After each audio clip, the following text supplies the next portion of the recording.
All right, here we go, guys, and a very early morning. It's 5:30 a.m. on a Saturday. Charter canceled today because of the bad weather, and we are doing a picking boats by the side of the road video. Thank you to everyone who pings me, sends me a message on Instagram, on Facebook Messenger, by text with your tips and leads. Thank you, Charlie, Dale, Andrea. And one more, Wayne, how can I forget Wayne? I think this first boat we are going to see is a Wayne referral. It is at a bait and tackle store, Warren's in Aquabogue. He said it was in the parking lot, a 30-footer. We'll see if we can find it. I know it's a little dark, but sun should be sufficiently up by the time we're done with this video. Let's see what we have today. Interesting story with Wayne's. It's been around since I was a kid. The owner, unfortunately, passed away over the winter. I do not believe it's open, but there's still a bunch of covered boats in the parking lot to the side of the bait and tackle shop, but Wayne said he saw one with a for sale sign on it, about 30 feet, and it's about 7 or 8 minutes up the road. We'll check back in when we're closer to it and see what we have. All right, there's the sign. We have just come into Aquabogue. This is the town of Riverhead on the North Fork of Long Island. I am in the town of Montauk, 3 towns east of here. I'm actually in the village of Montauk, town of Southold. This is the village of Aquabogue and the town of Riverhead. I don't know why I'm getting so technical, but I know Warren's is somewhere up here on the right. It's going to be just past this church we're coming up to.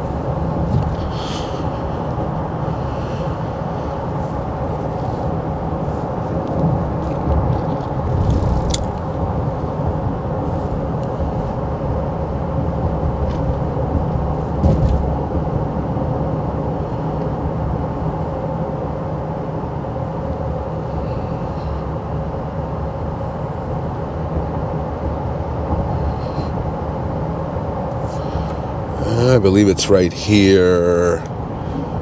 Yeah. Oh. And I see a boat here. Ain't no 30 feet, but there it is. It's a sea hunt. All right, let's see what we got. Okay, and like I said, it's still kind of dark. Looks like a newer sea hunt. So it's first thing I noticed, it's not on the right size trailer. I'm guessing this is a 25 game fish. It's on a triple axle trailer. I have the mic on today, thankfully, because this road is noisy. It's a nice trailer. It looks like a brand new trailer. Not a sign of rust on it. But you can see, clearly not designed for this boat. This is something that I would have on my boat, which is 32 feet. I would bet any amount of money this is a 25 game fish. Side entry door here. Al.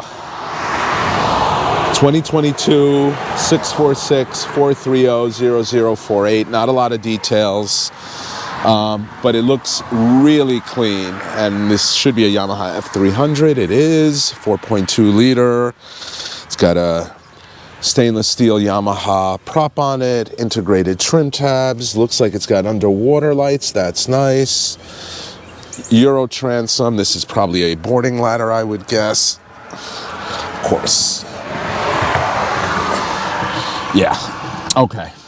I would need something to pry that open with. Let's see if we can step on the trailer and get a look inside and see pop-up cleats. Yeah.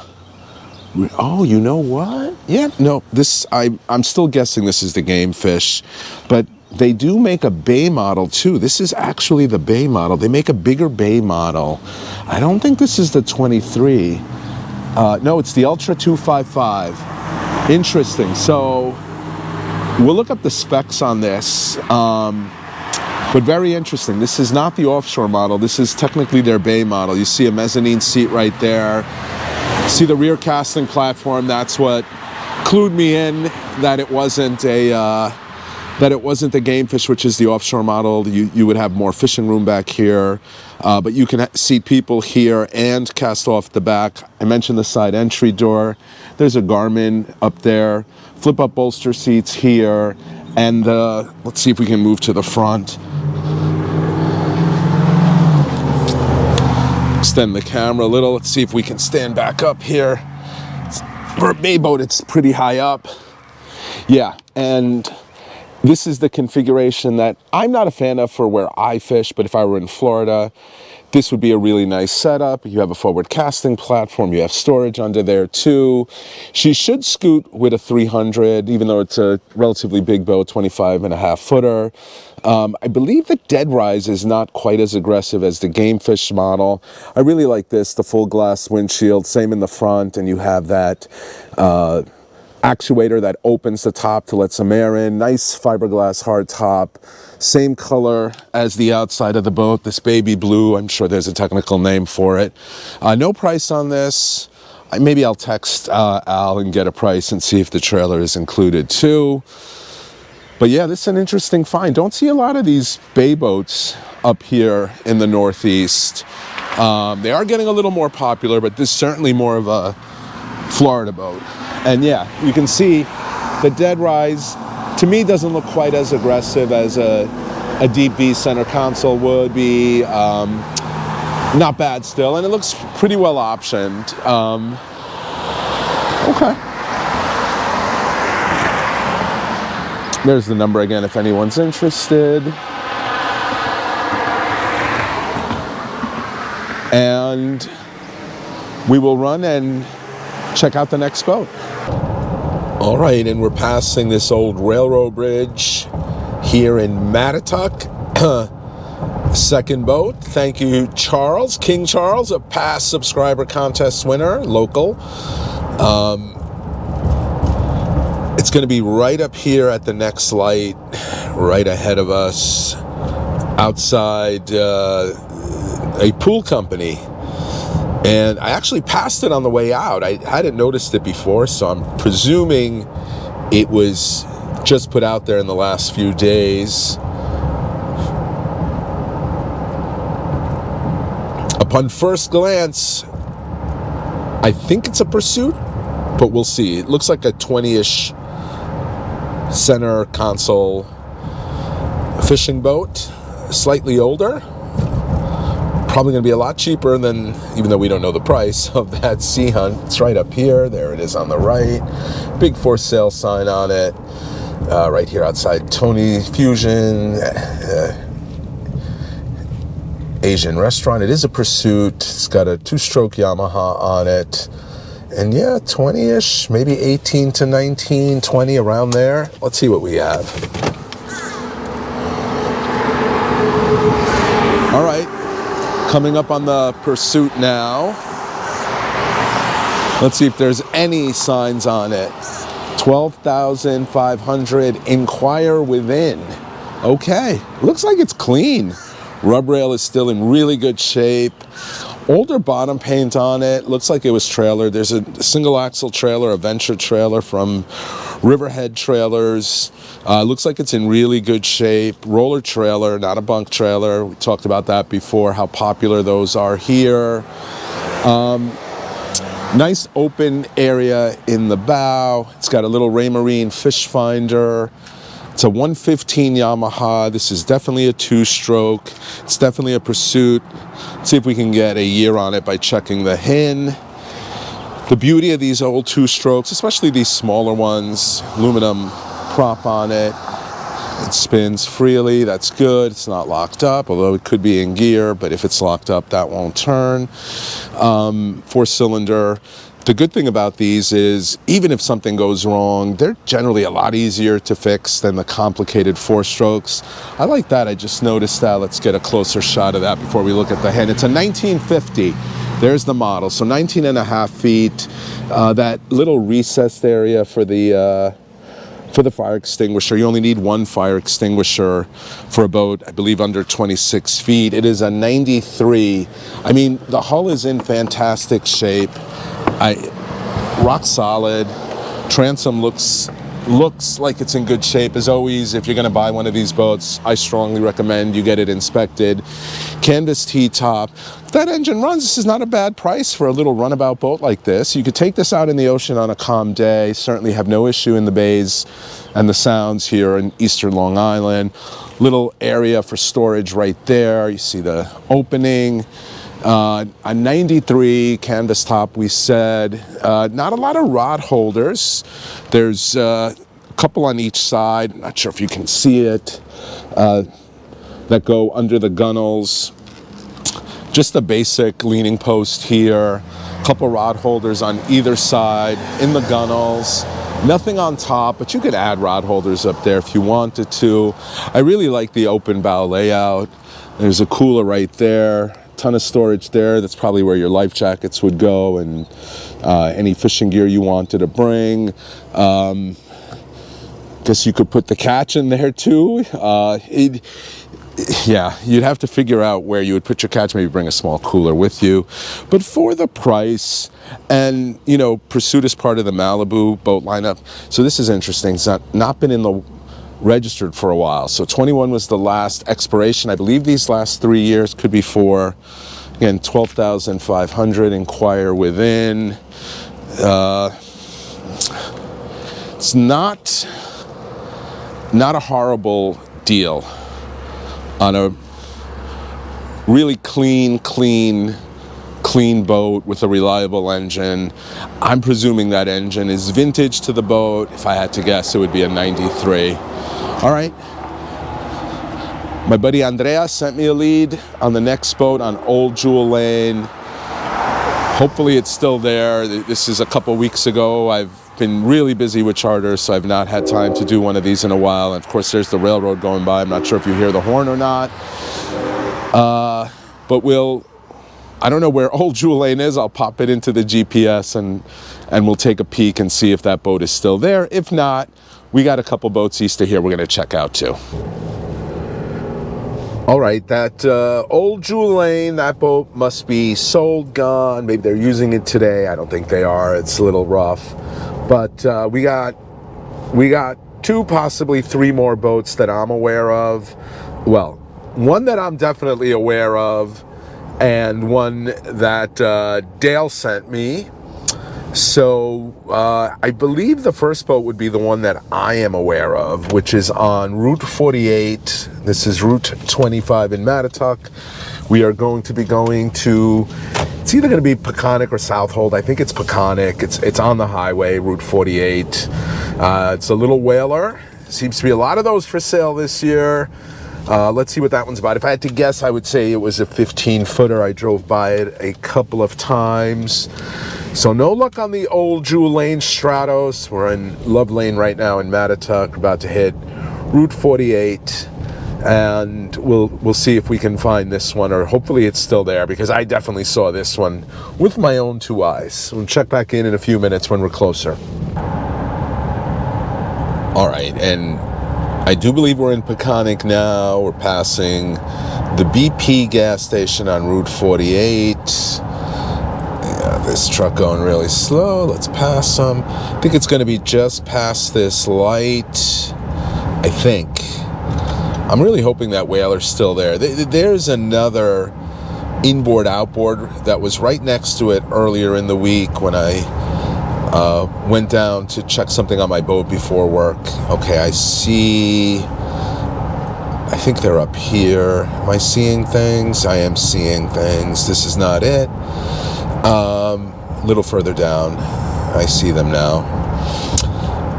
There was like a bow rider there with an inboard outboard. I think we've beaten that genre to death.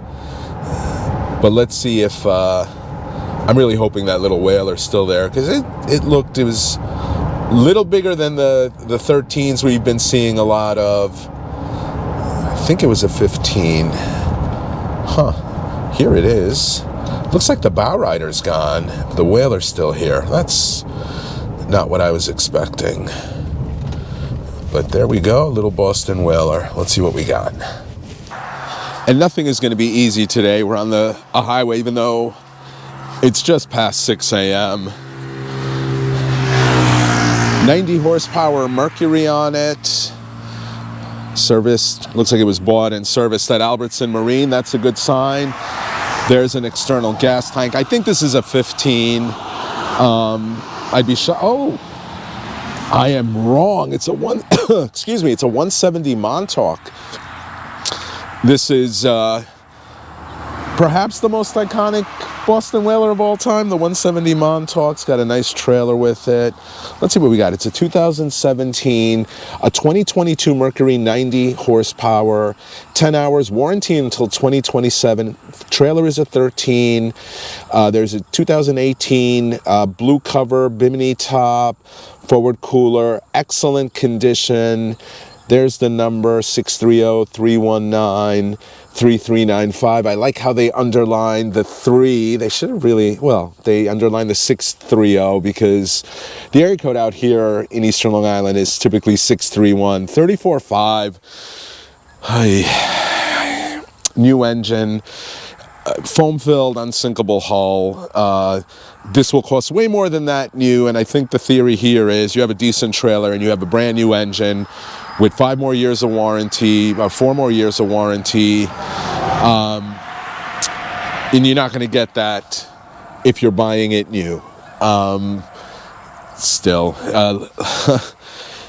I'll shut up on editorializing. It's got a little hummingbird fish finder. I love these seats. This allows you lift this up. You can adjust this seat so that if you want to face back, you can. If you're fishing, just a very simple layout, an iconic boat. You guys tell me in the comments what you think of the price. I totally, and again, the fuel tank's not there, but that's where the fuel tank, it's an external fuel tank. And you can see the fuel filters down there too, the fuel water separator. My presumption is 12 gallons. You know,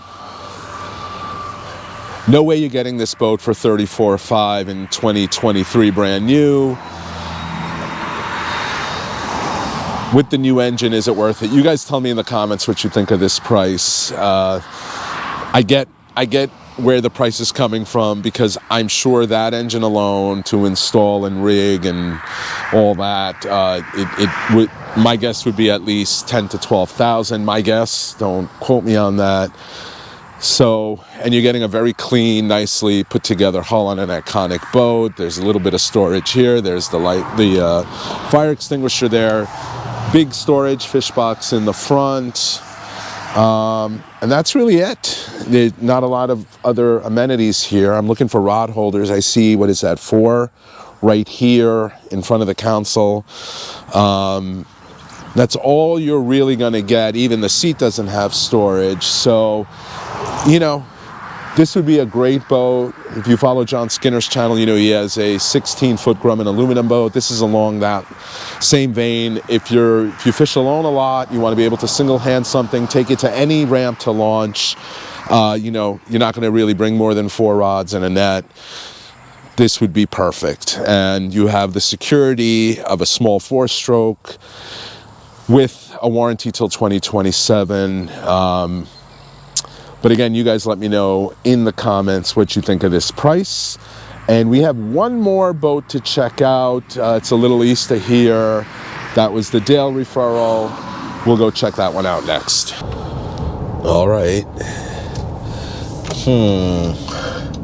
Now, I was told the boat would be down this road. Not even sure what road this is. Let me go to my map. See if it's Boisseau Avenue. Boisseau. Let's see.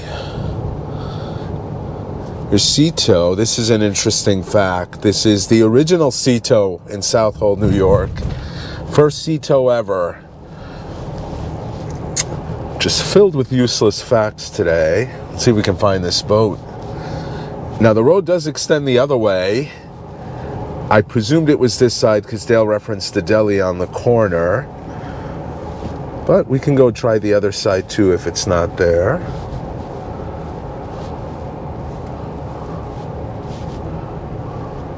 Don't see anything yet.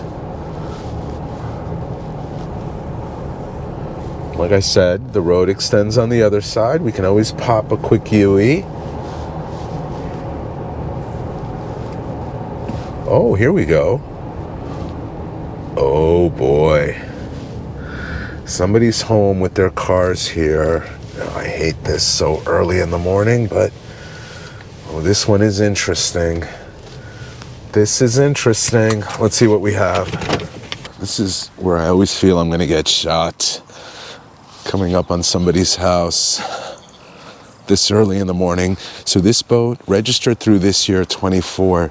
This is a big boat, but clearly needs a little bit of work.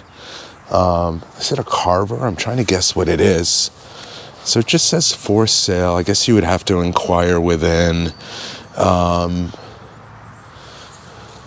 See if there's a sign somewhere else. It's got a single Mercruiser. It's an 87 CDR. So the first three letters of the HIN tell you who the manufacturer is. A little concerning that this was obviously added afterwards. I don't think anybody would make this up. But, all right. We are not going to spend a lot of time on this one, folks. We'll look it up for shits and giggles. Let's see if this side has any more details. So the front has details. Oh, I was right, Carver. It's an 87 Carver 2657, repowered with a 5.7 Merc, Bravo 2, turnkey, 10,000 or best offer. There's the price. There's the phone number, pardon me. The price is 10K or best offer, turnkey. I would get it inspected, but if you want a little floating condo, if you don't have a home out here, you know, you pay $5,000 at a marina and boom, you want to spend a weekend. I don't know what the inside looks like and we're not going to climb aboard, but there you go. And you want to take a cruise, you want to go down to the restaurant, maybe not the prettiest boat in the world, but for 10K, if repowered and if it's running and you get it inspected for the right buyer, somebody looking for, you know, a cheap live-aboard boat, this you could do a lot worse than this. That's all I got to say about this one. This is not my area of expertise, but does not seem like the worst deal on earth. Clearly, we haven't seen the inside. I would definitely get it inspected. Trailer looks like it's seen better days. It's a shoreline trailer. But hard to beat that price if it's repowered. I'm sure the repower alone costs more than that. All right. We'll go back in the truck. I'll offer you my thoughts. All right, guys. Pulling away from this last boat. Been thinking about this. I'm going to make a controversial comment here. If it were me and I could get that whaler a drop cheaper, I know it was expensive, 17-foot boat, $34,500 I think was the price. That's probably the boat I would go with. And it was very close between that whaler and that Pursuit. But at the end of the day, that whaler is, look, both boats are going to, I'm taking the Carver out, the one we just saw. To me, that's not something I'm interested in. Some of you may be.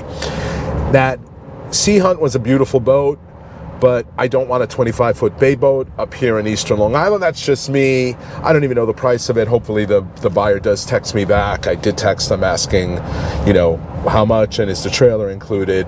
So we don't even know the price of that one. You know, maybe it's $50,000. It's not, but maybe it is. And then yeah, I would buy it just to flip it. But it comes down for me to those two boats. And to the Pursuit, the 1950, which was, I think, $12,500 or best offer, and that $34,500, that 17 whaler Montauk, that was $34,500. If I was to pick one and I could talk that Montauk down a little bit, I would probably take that one. And the logic is kind of what I talked about, that you can trailer that boat anywhere. You don't need a big rig to do that. You don't have to pay dock fees with a boat that small. There's launches in multiple places here in the North Fork of Long Island. And again, I'm offering this from my perspective.